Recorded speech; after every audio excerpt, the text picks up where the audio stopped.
Hi, welcome. It's our weekly-ish decluttering question and answer. I'm Dana K. White. I'm the author of Decluttering at the Speed of Life, as well as several other books. I'm the creator of the No Mess decluttering process, which is a 5-step process that allows you to make progress and only progress when you're decluttering and not put yourself in a situation where you've created a bigger mess. So I am going to be answering questions today. I will be answering questions first that have been submitted ahead of time at askdanakWhite.com. That takes you to a form where you can submit questions for future lives. If you're watching this in the future and it's not actually live as you watch, that would be a great option for you. And for the last part of this, I will be taking questions from those of you who are watching live. Okay. All right. Let's get started. First question. I will be reading the question as it was actually asked. And then what you will see here is the abbreviated version. Okay. So first question. Every room is an explosive disaster zone. I hate it with 4 exclamation points. I started with the most visible spaces, the entryway, but didn't get any further. What do I do when I go to take things to the place where I would look for them first and I can't physically get there? Like, say, a filing cabinet. I am also stuck at the entryway because I get sidetracked constantly. Plus, it's a dumping zone. How do I get my husband and kids, 11 and 13 years, to step up and take responsibility as members of the household and even help with your process to get further than the entryway? Okay, so it kind of feels like they're 2 unrelated questions, but I think they're actually very related. All right. So the basic question is, what do I do when I go to take things to the place where I would look for them first and I can't physically get there? Okay. That is a common question that I get, and I completely understand because I am here for the person who is very overwhelmed, which generally means you have lots of different things, lots of different areas of the home that need to be tackled eventually. So when you go to take something to the place where you would look for it first, there isn't any way to actually get to the place where you would look for it first. Okay. Or there is so much in that space that won't even close. Okay. Here's how we stay focused on the place that we're working on without getting distracted and starting to work on this other decluttering project that needs to be done so that we can make real progress, real traction in the original space. Okay.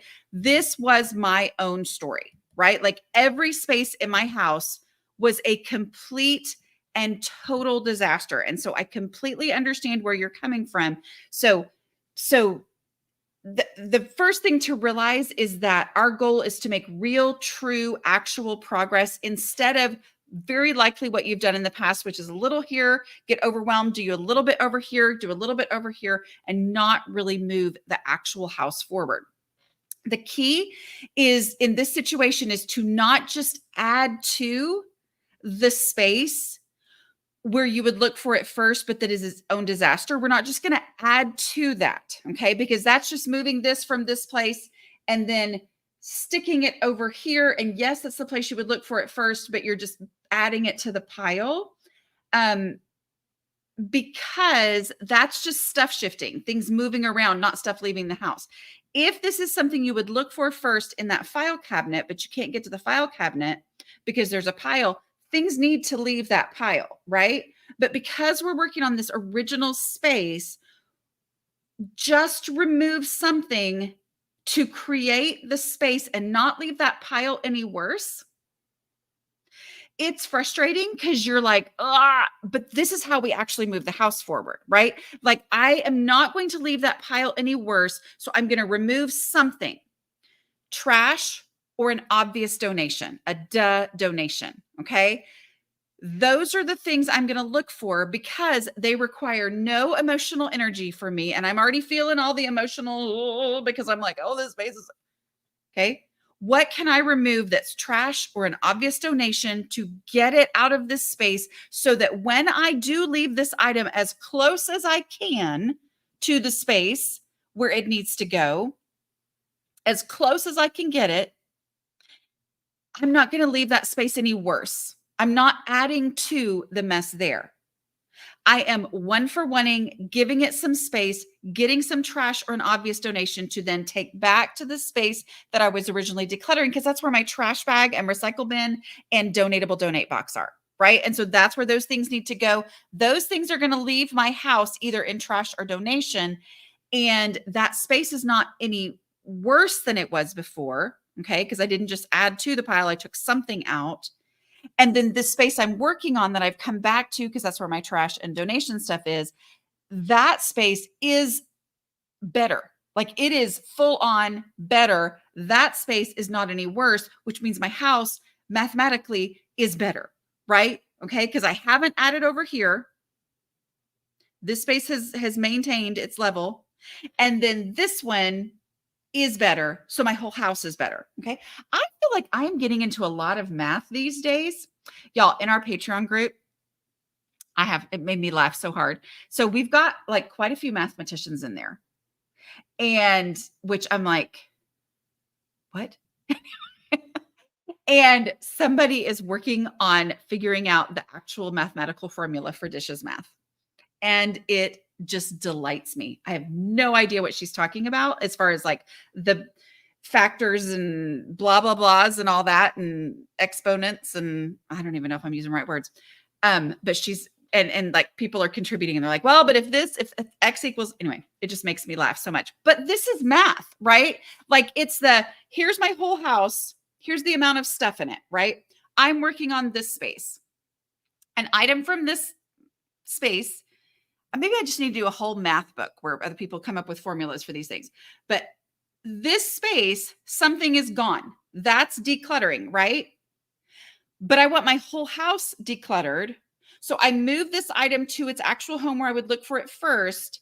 And then I'm going to negate that addition of the thing by removing something from there that's going to actually leave my house. So my whole house is moving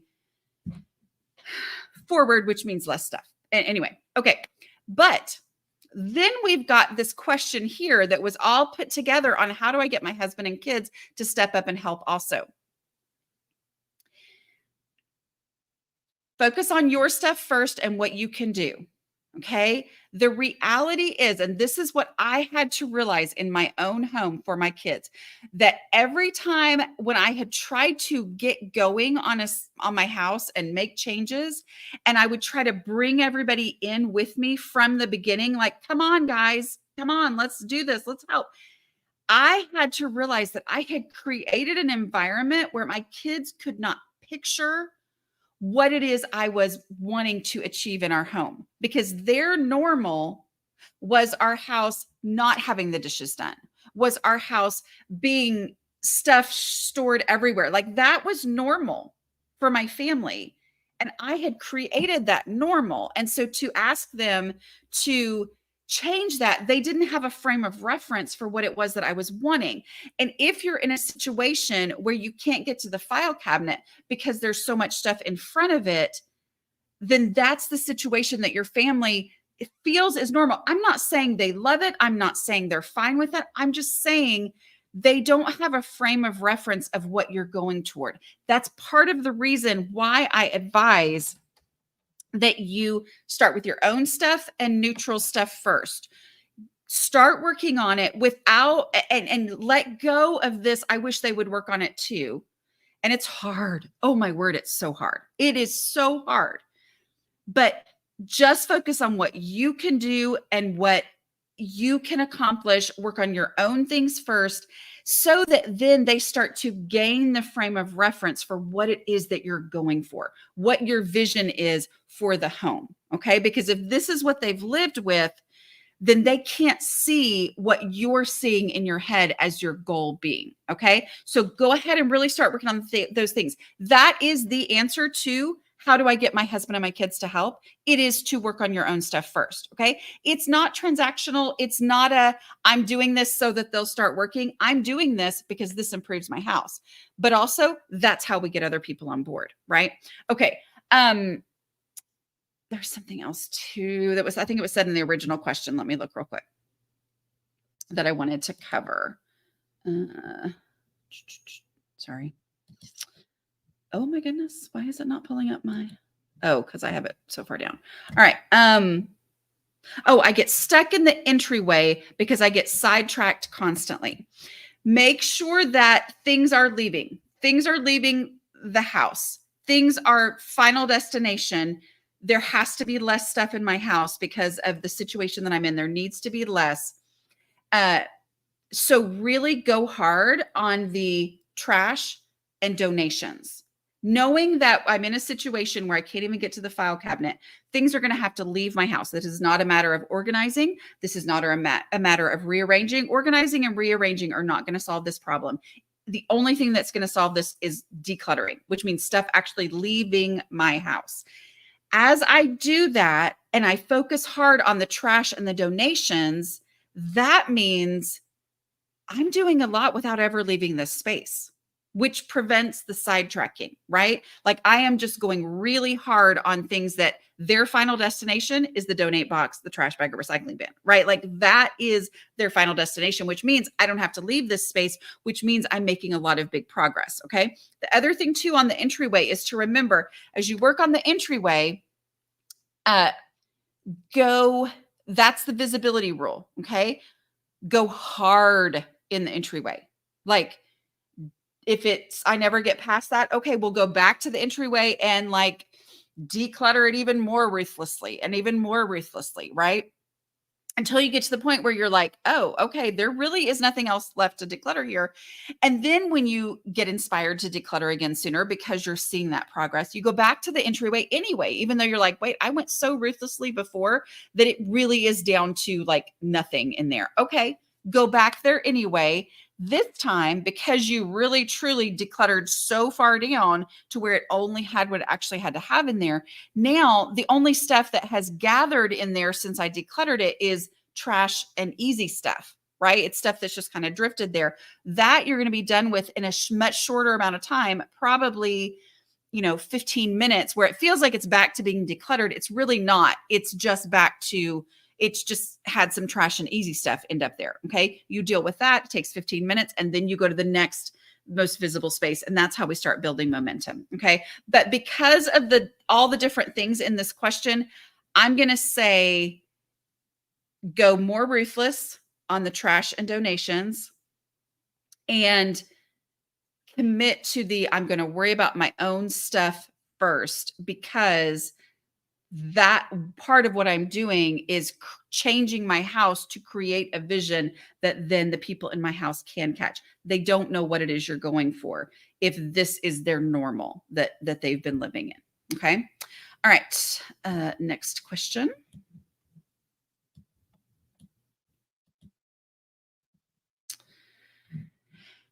Okay.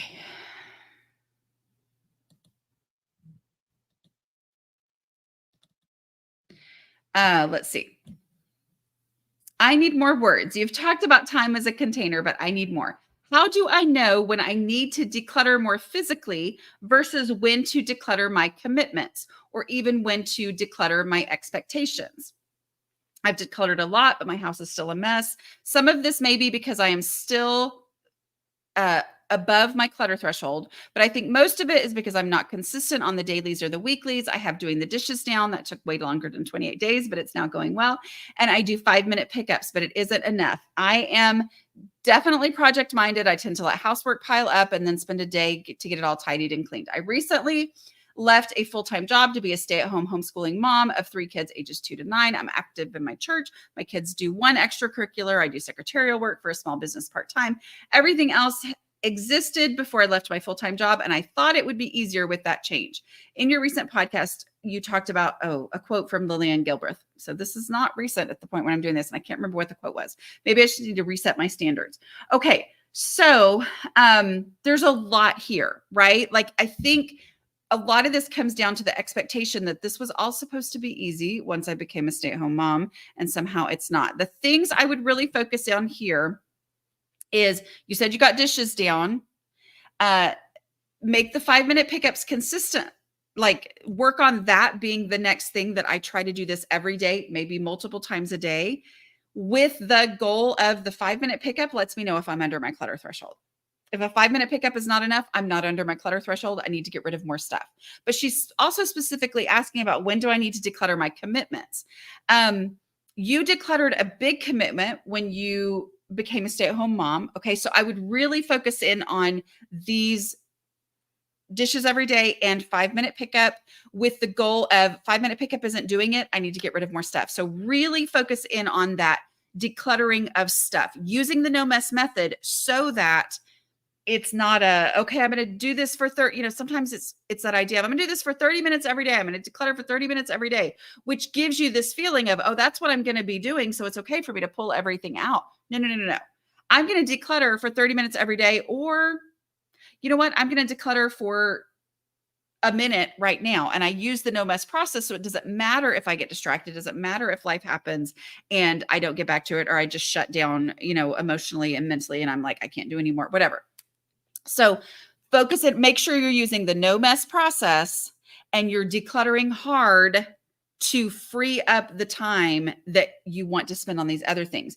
That doesn't mean that you don't declutter commitments too, but decluttering the stuff is going to make the commitments easier, and it's also going to help you reveal to you which commitments need to go. But I would really zero in on that hardcore getting stuff out of the house. That's going to make it all easier. It's going to make the 5-minute pickups actually, work and be the thing.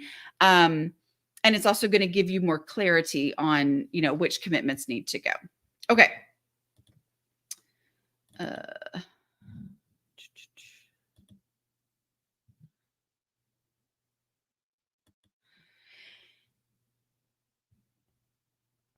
Okay. This one, I'm just going to read this part of the question. I'm not going to go into all of it. Okay. Any advice or encouragement for those whose spouses don't understand that it takes time to change and that it's okay that people's brains work differently? This is hard. It can feel like, okay, it sounds like maybe you're not getting the encouragement that you want, or there's still frustration on their part. Keep going. Declutter more stuff. The more stuff that is gone of your own stuff, because I know in the original question there was some mention of, but then he also has his stuff. Just worry about your stuff. Declutter more things. But I'm also going to say this might, like, work hard on the decluttering and go hard on that. But there are times where marriage counseling is the thing that you need to do. Okay. Maybe there's some frustration and there's some, things aren't being understood and blah, blah, blah. That communication, those communication issues could be something where counseling is in order. Okay. And where, yes, the getting rid of stuff is always going to be helpful, but also there are some other things at play there where you need to go in on that. Okay.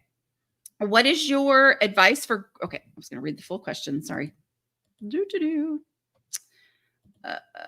What is your advice for graciously dealing with gift givers in your family? My family loves big Christmases and tends to go overboard with trinkets and big gifts. As I've been using your method, I've noticed most of the things I'm decluttering are from my closest family members given as gifts. I don't want to be ungrateful for their generosity, but also don't want to clutter up my house. Also, how do you handle gift giving when the person receiving your gift has so much stuff already and you don't want to contribute to the problem? Thank you. Your books have really helped me. Okay. So what I would say here is, because you also talked about, like, how do you deal with gift givers in the family, but also how do you handle gift giving when the person receives your gift has so much stuff already? It's possible the people giving the gift don't understand the clutter threshold and all that kind of stuff. This is all related. First thing I would say is be the example of giving experience gifts, giving, and talk about how, as you do that, and make it something cool, right? Like that they're actually going to be excited about, but give an experience gift. I know I gave, of course, it also was, I think, in Christmas of 2019. So we all know what happened there, but I looked up, for my great nieces and nephews, I looked up a animal sanctuary or something nearby where you could get something where they could go, like a season pass or something like that, a year's pass where they could go and visit. And then it was a place that had picnic tables and stuff like that. So I'm like, I gave that as their thing, like look up an experience gift in their area, something, make that the thing that you give. And then maybe that opens up the conversation of, how you're trying to have less stuff in your house and you were looking for experience gifts that, because you're starting to understand, okay, maybe that's the direction that we want to go. Like open up the conversation through your own generosity of giving those gifts. And then as far as graciously dealing with it, I think you're on the right track in that you're like, it's given out of love. You don't want to be ungrateful. So you say thank you. And then as opportunities come up that are not in that moment, right? Like the time to talk about this is not December 24th. It's more like February, like find ways to bring up conversations throughout the year of the fact that you're decluttering your house, the fact that you're getting rid of things and trying to do that. And, and then as conversations about gifts happen, like, wow, I think it would be great to really focus on experience type things or whatever, that kind of thing. I think the key is sometimes we don't think about it until we're in that moment, but then that moment is not the time. So it's like being purposeful about when to have these conversations so that you can kind of lead into, hey, so Christmas is coming up, and you'll know, because I've been talking about it all year, how I've been trying to really declutter it in my house. So I have some suggestions. We're grateful for whatever. The kids love it, but I do have a couple of suggestions. If you wanted to try some experience stuff, here's some things. That would be an idea. Might be the last one of these. Let's see. Okay. How would you make your rules accessible to people with mobility challenges? I have POTS, and getting up and down off the floor or going up and down stairs can make me dizzy to the point of having seizures. I'm really struggling with the take it to its home right away rule, but want to declutter and make real progress without feeling overwhelmed. Can you make this work for people like me? Yes. So I do want to say that I hear from people on a regular basis with a huge range of mobility issues and energy issues, things like that, who will tell me your process works for me because I have these issues. And the reason that they say that is that the part of the process that changes everything for them with these issues is they know they're going to get exhausted anyway. So being able to make progress in small amounts of time with whatever energy you do have is incredibly helpful for them. Okay. So changing the mentality from big decluttering projects to, oh, I can do one thing all the way, and maybe that's all I can do today. And that actually moves my house forward so much better than trying to do the big prep things of pulling everything out and sorting into big piles. And then my energy's gone. And actually now I'm discouraged and it's so much worse, right? So the teeny tiny bits of progress count and really add up to big changes in your house. That mindset shift is big. But as far as this, I would say really go hard on the trash. If you have a recycling routine already established, great, go with that. Trash recycling and donations, because there's no movement needed for that, right? Like, so really say mobility is a challenge for me, which means that a house with a lot less stuff to manage and deal with and have to move and deal with in the future is going to be better. So like, I'm going to go harder on the trash and the donations. Okay. The other thing I would say, as far as, because you specifically mentioned that up and down is a real challenge, really work on what can I do in this situation that does work for me with the physical limitations that I face. Okay. So like we have, I did one,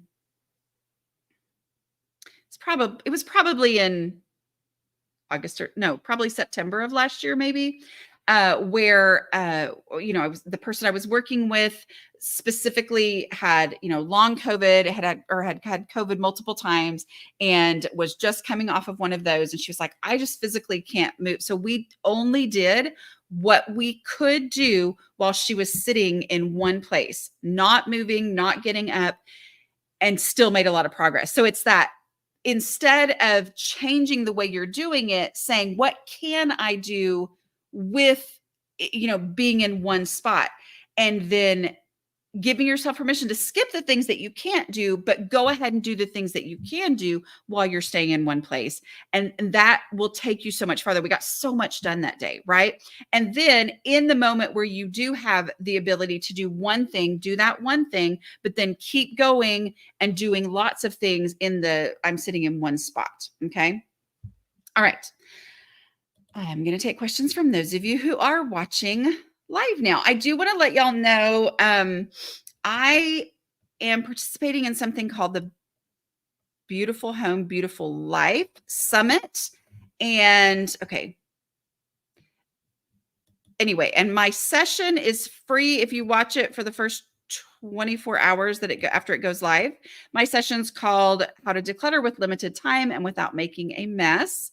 And if you want to go check that out, you can go to aslobcomesclean.com/BHBL. So aslobcomesclean.com/BHBL. And you can get a free pass to watch my session for the first 24 hours after it goes live. Sometime next week. I can't remember exactly which time my session goes live. Okay, let's answer some of the questions that y'all have asked. Let's see.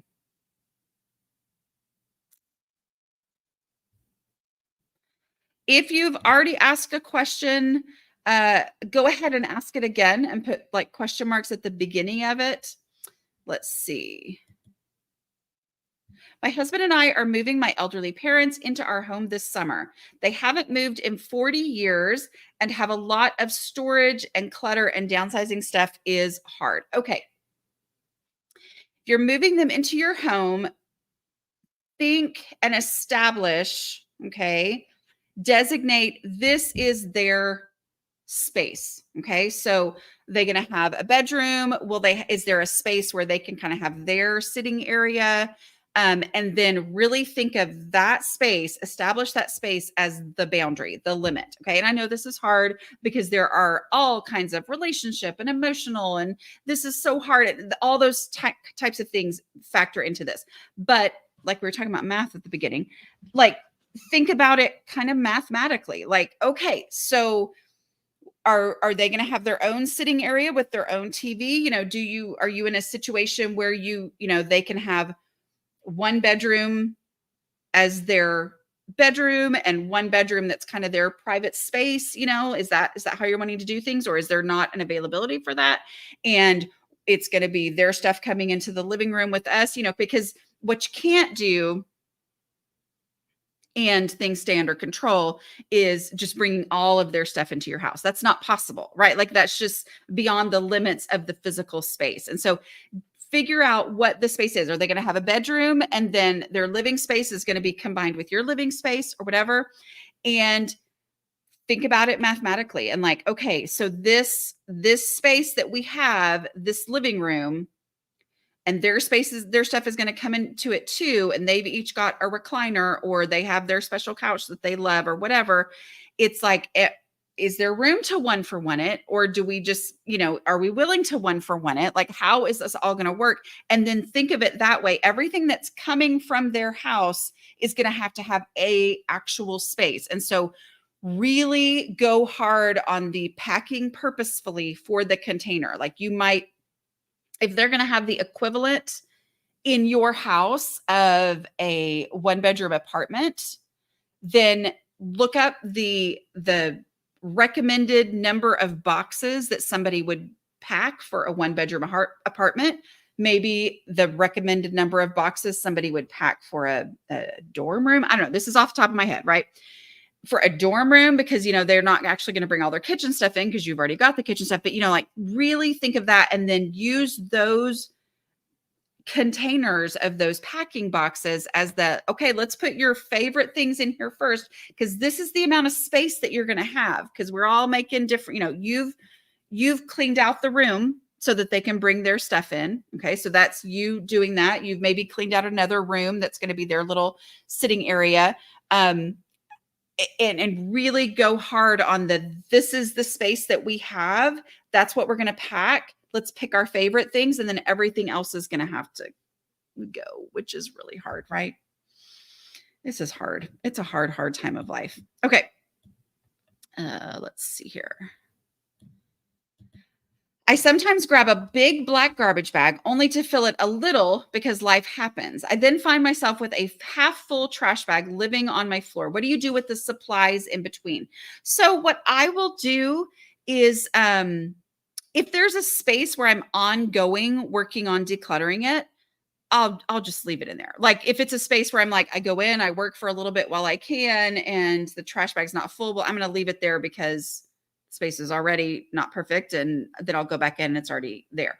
A lot of times what I'll do is take that bag and go put it with, use that for my next kitchen trash bag or whatever, and just keep adding trash because it's trash. So keep adding on there. But yeah, like if you're moving around from space to space, like you finish this space completely, but there's only a little bit in that trash bag, what's the next space where you're going to work on and go ahead and take it there to be ready for that? Let's see.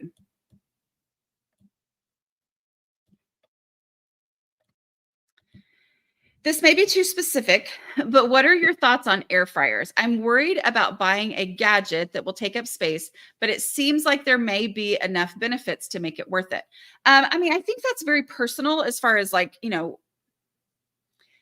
you have enough things that you cook that you're like, oh, I really like this air fryer recipe for this, and I really like the air fryer recipe for this. We have one. A lot of people love them. My son loves his. I bought him one when he moved into an apartment. He uses it all the time, right? If it's something that you use, then it definitely deserves space. But if you are going to be bringing it into your home, just like anything else that we bring into our homes, use the decluttering process before you even bring it into your home as far as, okay, where would I look for it first? Well, I would look for it, when it's put away, right? And not just living on the counter. When it's put away, where do I look for it first? Okay, go to that space right now and say, well, what's in this space? Am I willing to get rid of these things in order to bring the air fryer in? And that may very well make you realize, oh, that's where I'm picturing my own, that's where my punch bowl and my whatever, and my cupcake holder, I don't use those things. Those can go. I'd much rather have an air fryer so I can give it that space. Or you may realize, oh, actually, there's really not anything in there that I don't consistently use. Okay, I'm going to do without so it go through the process as you do this. Okay. I have all your books. I've read and loved Giving God the Worst of Me. Which book would you recommend I read next? Okay, so you have all the books. You've read the very short little Giving God the Worst of Me. I would recommend, here's what I always say. I recommend if you are completely overwhelmed in your home, like, oh my word, it's just a disaster all the time, read How to Manage Your Home Without Losing Your Mind. Okay. If it's okay, I've got things under, as far as like, dishes and laundry, those things are under control, but oh my goodness, the clutter is making me bananas. Decluttering at the Speed of Life is what I would read there. Okay. Visiting my aunt across the country in a few weeks will be helping her declutter to downsize. Her home is neat and tidy, basements and closets full. What can she do ahead to help get ready? Okay, so it sounds like she is wanting your help, which is great, but you're also like, well, her house looks nice, but she knows she has more stuff than she wants. The main thing I would say is, if she's asking, like, what can she do ahead of time to get ready? I would say, make sure she's got the supplies as far as, trash bags and donate boxes. And then starting with her most visible space, like she could get rid of, maybe she doesn't have a lot of trash, but say, just look for trash. If you have any trash, go ahead and get that out. And then go ahead and start putting things that are already like you've just been meaning to get rid of it, your obvious donations, start filling up donate boxes. And then we'll come in and then I'll help you, go even deeper. But yeah, anything you can get out of there.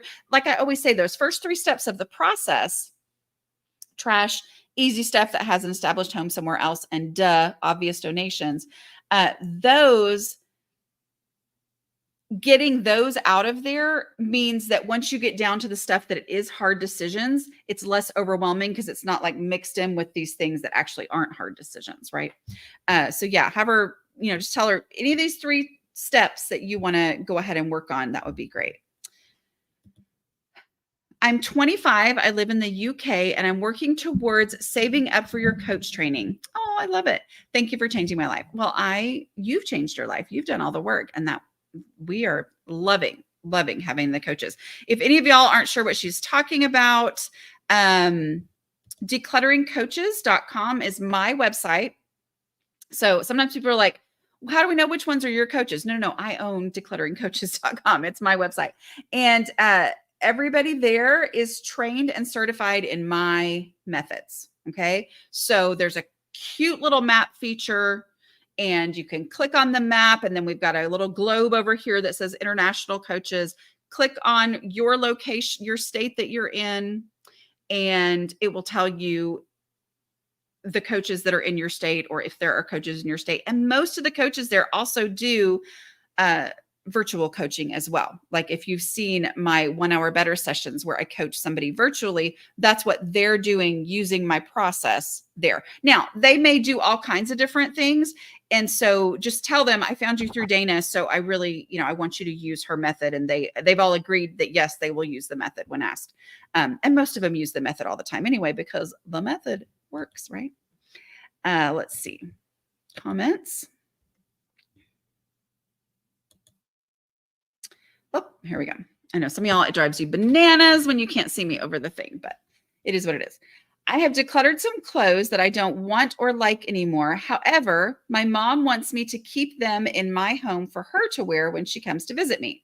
What are your thoughts? I do have the space to keep them in another closet in the guest room she stays in, but I feel like it is stuff shifting. She has indicated that she is not going to be able to visit me this year. Should I just store them for an entire year? Okay, so I think there's a difference here between storage and them having a home, right? Like if it's a guest room, like it's defined as a guest room and your mom is a guest who comes there, then that is the limit to how much stuff you can do. And it doesn't have to be the whole closet, because maybe you also use that closet like I do in my guest room for your Christmas stuff, whatever, like that, that's fine. But it's like, what portion of that guest room closet are you willing to give for stuff that makes it easier for your mom to come visit you?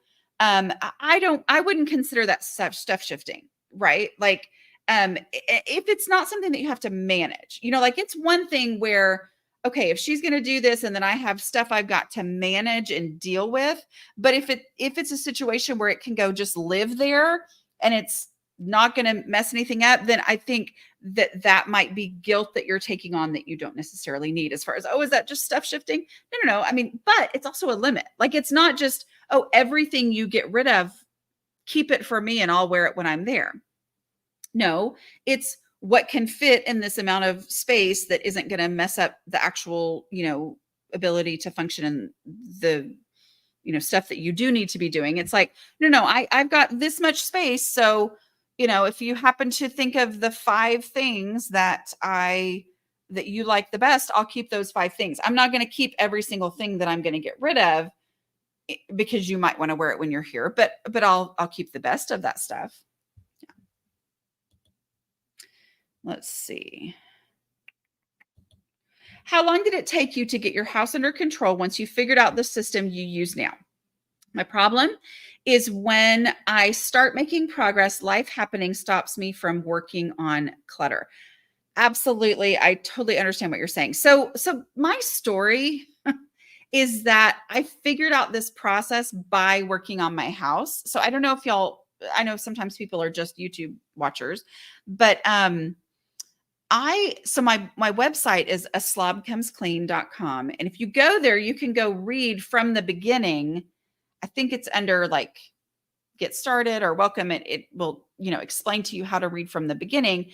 I was just writing about it anonymously in the beginning, because it was my deep dark secret, what I was doing. And so that way you can really see the timeline of as I was figuring figuring it out. I was figuring it out by working on it in my house. So it's kind of not this figured it out, then did it, which actually for all the years when I wasn't making progress is because I was trying to figure it out first and then do it. And it was actually the doing it and the figuring it out all at the same time that really changed my house. But the life happening stops me from working on clutter. Totally, completely understand that. And I would feel like, okay, life happened again. And here I am back in the same situation where everything is difficult. And I just gave up on that. And I was like, I'm not going to, I'm just going to keep going. Right. And to remember that what I started to realize is I really started getting stuff out of my house instead of the stuff shifting I'd been doing before. That's when my progress was unbacktrackable. Not that life didn't happen and that dishes didn't get out of control again and all that, but the stuff getting out of my house was what made my progress sustainable. So really working on that. I don't know if I answered that question very well. Okay.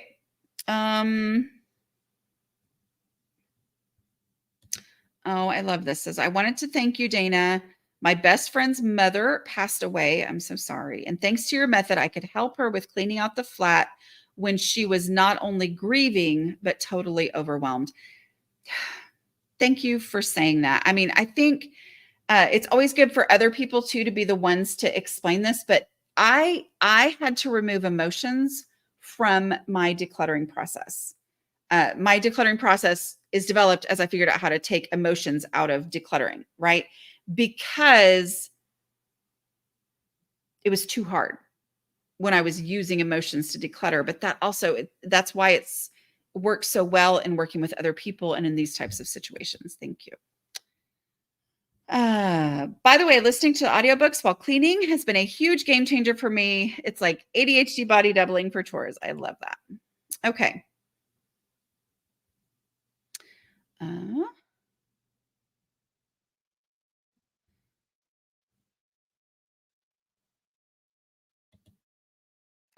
Someone says, would love for more folks to join Dana's crew of decluttering coaches. None in my area. I'd pay for help with my limitations that only get worse as I get older. Yes. I mean, our goal is to build it. We're working on building up those decluttering coaches because this is a real need that people face. And that's why I love having them, so that people can get the help that they need when they need more than just understanding how to do it, but they actually need the physical help to do it. So hopefully we will keep on checking and seeing, if there's anybody in your area coming up, because we're always getting new coaches. Let's see. Where do we see if there are decluttering coaches in our area? I've had friends offer to help, but that is too embarrassing. Okay, so go to declutteringcoaches.com, and at declutteringcoaches.com, this is what you're going to see. You're going to see the US map, which it used to say looking for a coach outside the US, but people don't read, right? So, so we did a little visual, shape of the globe here. And so that's your international coaches. But yeah, so what you'll do is you'll click on, this is clicking on, you click on your state, and it's going to bring up here the people who are in your state. Okay. So that's how you find it. Declutteringcoaches.com. It's also at aslobcomesclean.com. You're going to see there's something up there that says Decluttering Coaches, and that'll take you to declutteringcoaches.com. Wait, what did I just do? I don't know what I just did. Okay. Sorry if you've answered this before, but after the all-day declutter on Saturday, which she's talking about was a take your house back thing, I realized that I cannot handle those super big storage totes anymore. I was wondering if I should declutter them and buy smaller, more manageable ones that I can handle without help from my husband or son to help me. Thoughts? The first thing I would do is keep on decluttering everything you can, because I think what you're going to find more likely is that you'll actually just be able to get rid of a lot of them. Okay. So instead of thinking, oh, I need smaller totes, declutter the stuff to get rid of the totes. And then over time, you're going to find what it is that you actually need and the size that you need. Not that you may not need smaller ones for the totes, but for the most part, I don't have a lot of totes anymore. Right. And it's from the decluttering. Let's see.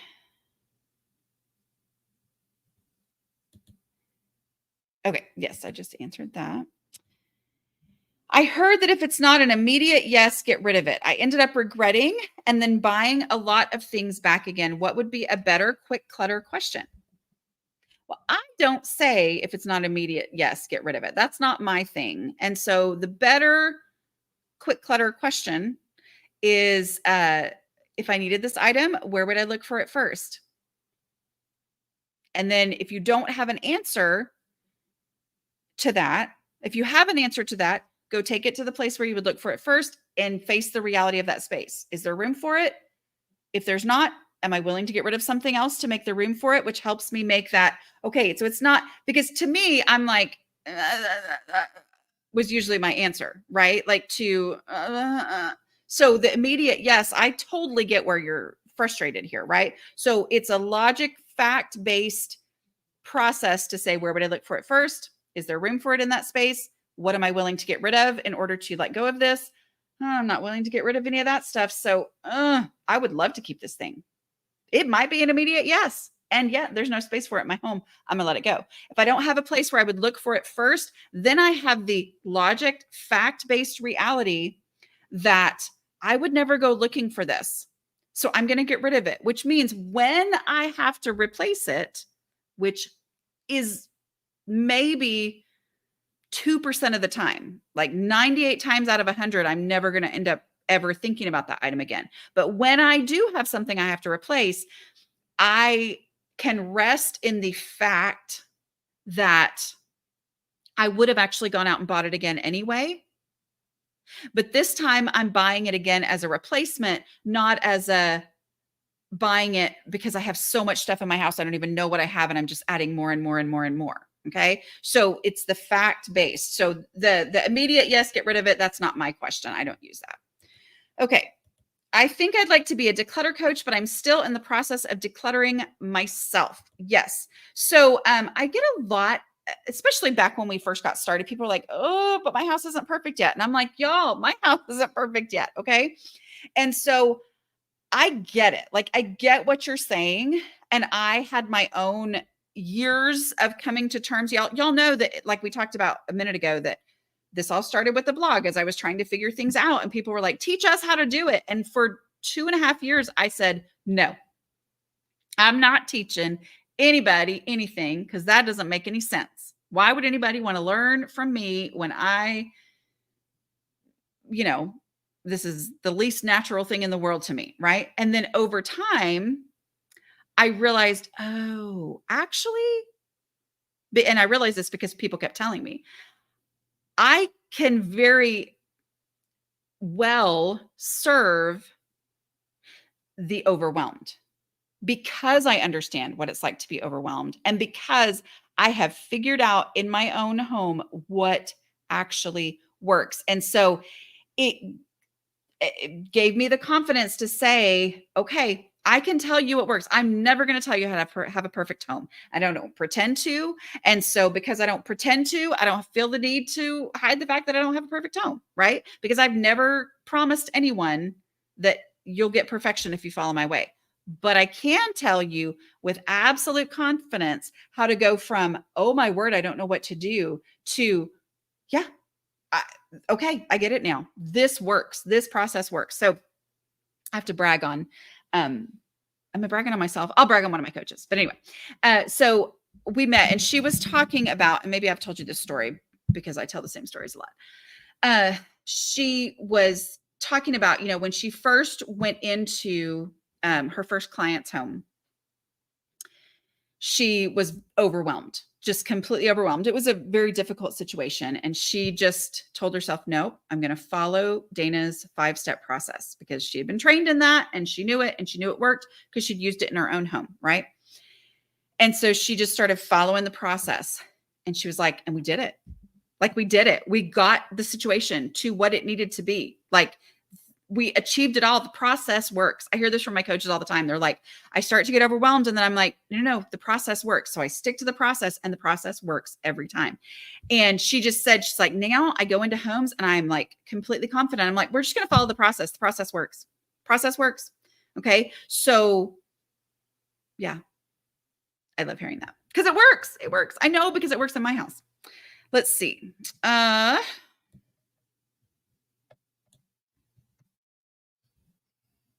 So don't forget uh, if you don't have somebody in your area yet, obviously keep checking. But most of them do virtual coaching as well. And so it might be worth it to be like, I'm going to try virtual coaching. I'm going to just try this, even though you're like, oh no, I feel like somebody needs to come in. See if the virtual coaching would be helpful for you.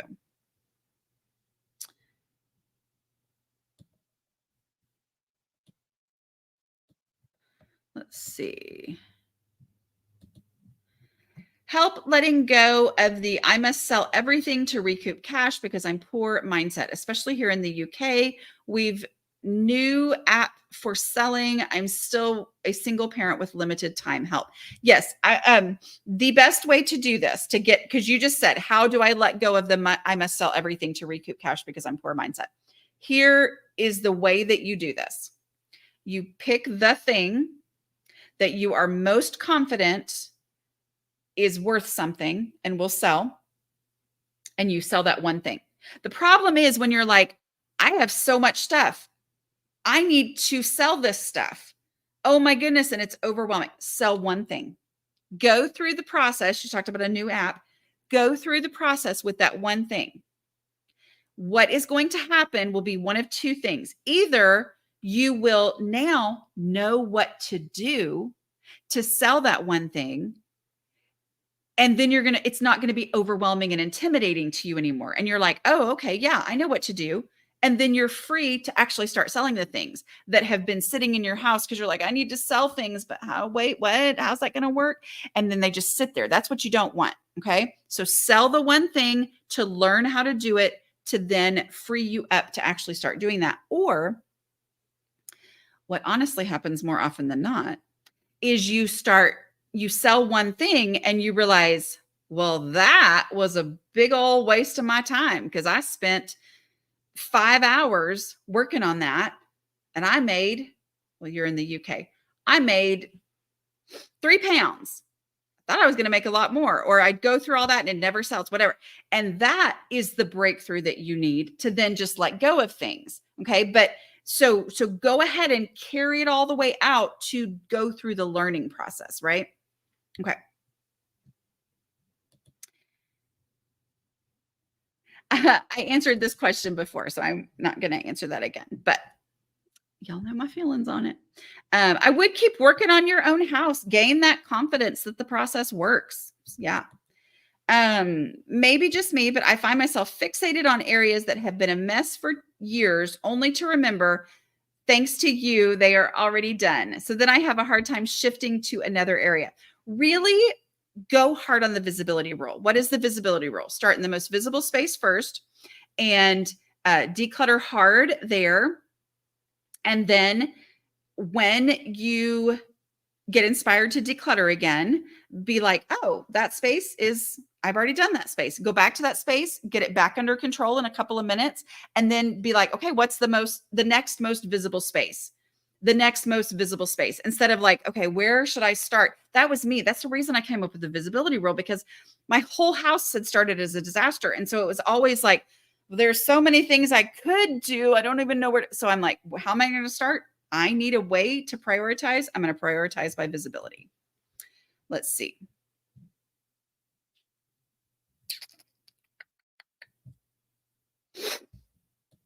After reading some of your books, I am still not sure what to do with sentimental items and ancestor photos that I don't want to necessarily display, but I can't get rid of yet. Okay. With anything, even, and maybe even most importantly, well, anything. So anything is anything, right? Go through the process. Ancestor photo. Here's an ancestor photo. If I needed this ancestor photo, where would I look for it first? Okay. Because if it's going to be in your house, it needs to have a home, and it needs to have a home where you would look for it first. Okay. So this photo of my great, great, great grandfather, where would I look for it first? Okay. I'd go to that space and I put it in that space. If there's no room for it there, something else has to leave, which then maybe becomes that, oh yeah, actually I can get rid of the third grade picture of so-and-so that whatever. I'm not going to give a reason why, but you know what I mean? Like, okay, that deserves space less. But you may not even get to that point. It may be that there's room enough. So it's like this, but this is the place where I would look for it first. That's where it needs to live. Okay. And if there's no room for it in that space, then something else that's less important than an ancestor photo needs to go to make room for the ancestor photo. Okay. So yeah, just follow the same thing. Dana, I would love you to explain your term, the head explosion here. Yeah, I mean, this is basically just no physical item is worth my head exploding. And so if something makes me feel like my head is going to explode, like I think the thing that I came up with this rule for was I had a belt that I was like, oh, but I love that belt. But I had just realized that every time I wore that belt, I guess the way my seatbelt hit or something, it caused a hole to form in whatever shirt I was wearing. Okay. Like somehow this belt had, because I guess I was wearing it to keep my pants up and then the shirt was untucked over it, whatever. But it was causing a hole. And I was like, but it's a good belt and I really need a belt. But it causes a hole. But it's a good belt. But it causes a hole. And I went, okay, it's not worth this. It's going to go. And I was just like, if it makes me feel like my head is going to explode, like, I don't know. What should I do? I'm going to let it go. Now, there's also the option to skip it and move to the next thing. What you don't want is for me to just fixate and spin out on one item. Okay, let's see. Not a question, but wanted to let you know that I love all your books and I'm rereading them all again. Sometimes I need a reminder of all the nuggets of knowledge that you have shared with us. Thank you so much. You just get it. Not a lot of people understand the struggle. I feel like I have ADHD because I need the info given to me all the time or I forget. Hope I'm not the only one who needs to keep rereading these books all the time. You are definitely not the only one, because I actually hear that from people all the time. Like sometimes people will send me a screenshot of whatever app they're using for the audiobook. And they're like, you've listened to this book for 172 hours or something. Like it's only a 6-hour audiobook, right? Let's see. Okay. Yeah. Just don't forget that there are coaches. Most of the coaches do virtual work as well. Saturday, I ran into 2 boxes of my dad's World War II stuff that will be a big project. How do you approach a box that really needs to be emptied so you can see everything that there is to deal with? Okay. So the first thing I do is I follow the process. Okay. So here's the box, and it's not that you can't. I mean, y'all do whatever you want to do whatever works. If you have space, do whatever you want to do. Right. But you're asking me, how do I approach that box? How I approach that box is I look at it and I go, ooh, overwhelming. And I say, is there any trash? Is there that I can see and access easily before without taking everything out of the box, right? Okay. So is there any trash? And a lot of times it'll be like, oh, actually, yeah, this is just something that was, shoved in here or whatever. And there ends up being, is there anything easy? Is there anything that I already automatically know exactly what to do with it? Okay. Yeah. I'm going to get those things out just to reduce it and go through that. So remember that, it's a process. It's the rules that I have. It's the only way I can guarantee that you declutter without making a bigger mess. But it's not like you can't do whatever you want to do. It's your house. It's your stuff. You do it. But as far as but I always say, I'm like, I can't guarantee that you can declutter without making a bigger mess if you don't follow the process. So there is a way to follow the process in this situation, Okay. It is 1:00. I gotta go. I gotta go work on book edits. But it's okay. It's all worth it, right?